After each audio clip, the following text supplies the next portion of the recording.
atenção na palavra bíblica inicial, no livro de Gênesis, capítulo de número 45. Livro de Gênesis, primeiro livro da Bíblia, capítulo de número 45.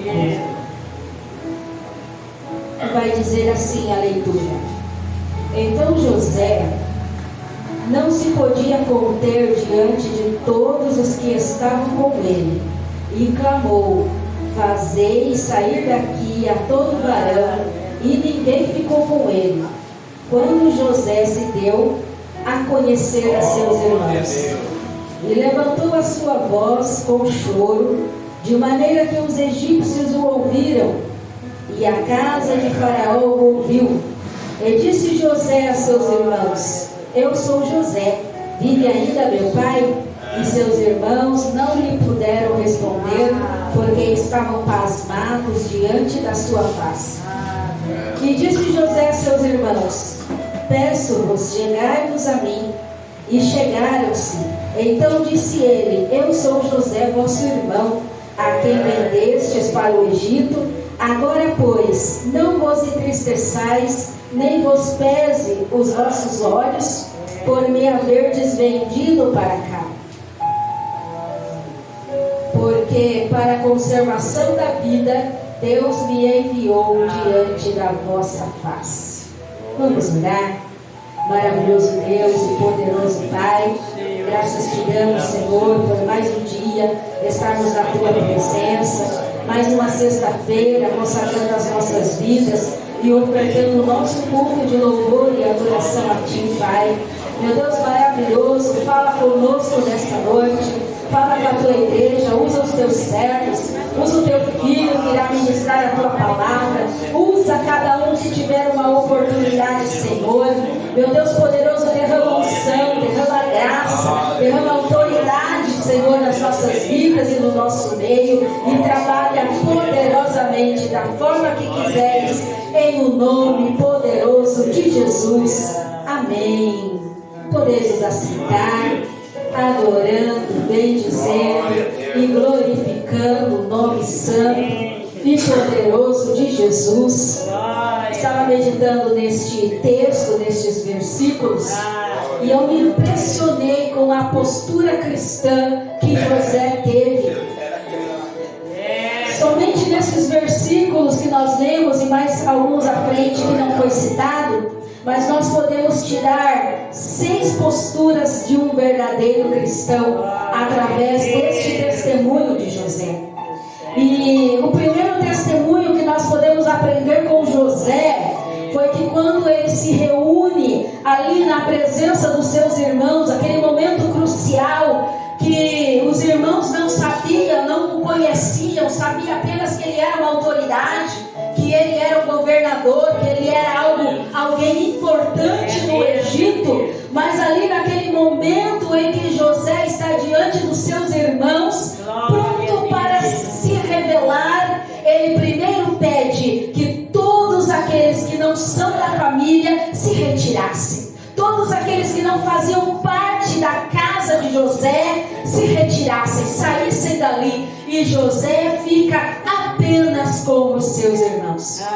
E isso nos faz entender que há certas coisas que é para ser feito em família, é para ser resolvido dentro de casa. Ninguém de fora precisa saber. Ninguém que não conhece a nossa procedência, que não sabe da nossa origem, que não compartilha da nossa fé, não precisa saber, conhecer a revelação dos nossos problemas. A segunda postura que José nos ensina é que ele chorou em alta voz. Ali ele tinha o poder para fazer o que ele quisesse. Ali ele podia mandar, desmandar, e a voz dele era ouvida e obedecida.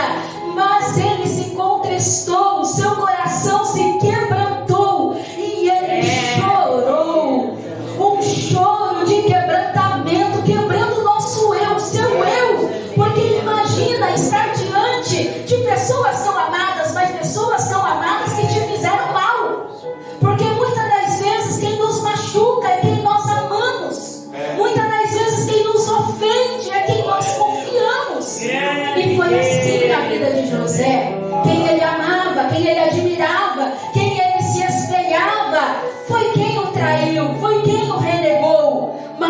neste momento, ele simplesmente chorou em alta voz, quebrantando o seu coração, quebrantando-se diante de Deus, mas também diante dos seus irmãos, diante dos seus opressores. A terceira postura de José foi a preocupação dele. Ele não se preocupou com vingança e nem com a razão que ele tinha, porque ele tinha razão, mas ele queria saber: e meu pai? Como está o meu pai? Vive ainda o meu pai? Quando nós pararmos de nos preocupar com a razão que nós temos e nos preocuparmos com o pai que nós temos, nós vamos ver muitos problemas nas nossas vidas sendo resolvidos. A quarta postura de José foi: ele pediu para que os seus irmãos se aproximassem. Ele pediu a proximidade dos seus irmãos, porque diante da sua autoridade, os irmãos ficaram intimidados, ficaram com medo, ficaram apavorados. Mas José pediu: aproximem-se de mim, podem se aproximar. Isso nos mostra que nós precisamos ser acessíveis. Muitas vezes alguém quer nos pedir perdão, quer se aproximar, quer retomar um relacionamento, mas nós mantemos a nossa diferença, nosso afastamento. Mas José pediu: se aproximem de mim, porque eu sou o vosso irmão, não somos adversários. O apóstolo Paulo, ele vai ensinar que a nossa luta não é contra a carne, não é porque alguém da família, não é porque o esposo ou a esposa magoou, ofendeu, que é o nosso adversário, não é. Aleluia. A quinta postura de José foi que ele pediu para os seus irmãos não ficarem tristes. E aí eu me lembro de Pedro, quando Jesus pergunta para ele: Pedro, tu me amas? E Pedro responde, segunda vez Jesus pergunta e Pedro responde, e quando pela terceira vez Jesus pergunta, Pedro se entristece, porque ele sabia que havia errado, ele sabia que havia negado, ele sabia que não era digno. Mas o Senhor Jesus, ele nos justifica e é ele quem nos torna dignos de todas as coisas. E ali José, ele vai tomar a postura de pedir para os seus irmãos: olha, não precisa ficar entristecido, vocês me venderam, fizeram mal, fizeram o que não devia, certo é, mas o Senhor, ele tinha um plano na minha vida. A sexta postura de José foi que ele prometeu sustentá-los, porque ainda haveria 5 anos de fome. A provação ainda ia continuar, e José não queria fazer duelo de poder, ele queria amparar, ele queria guardar, ele queria proteger aqueles que lhe eram queridos, aqueles que outrora o havia magoado. Mas o processo que José havia passado na sua vida foi o suficiente para ele aprender a perdoar. Sabe por que José perdoa? Porque aonde ele colocava a sua mão, Deus era com ele.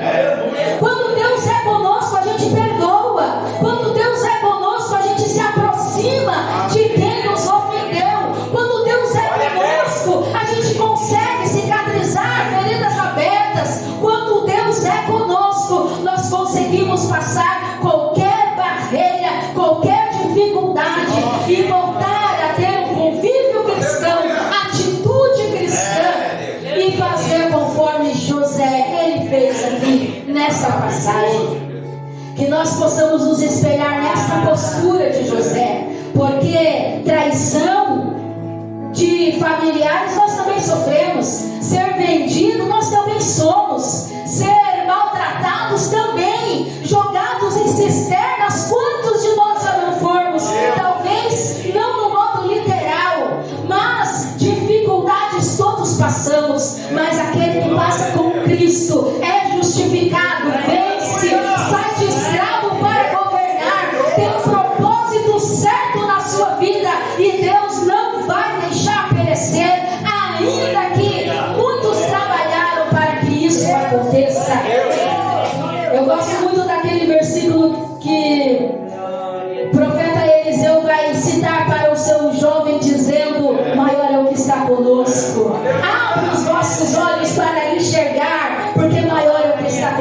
isso. Não compensa cultivar mágoa. Não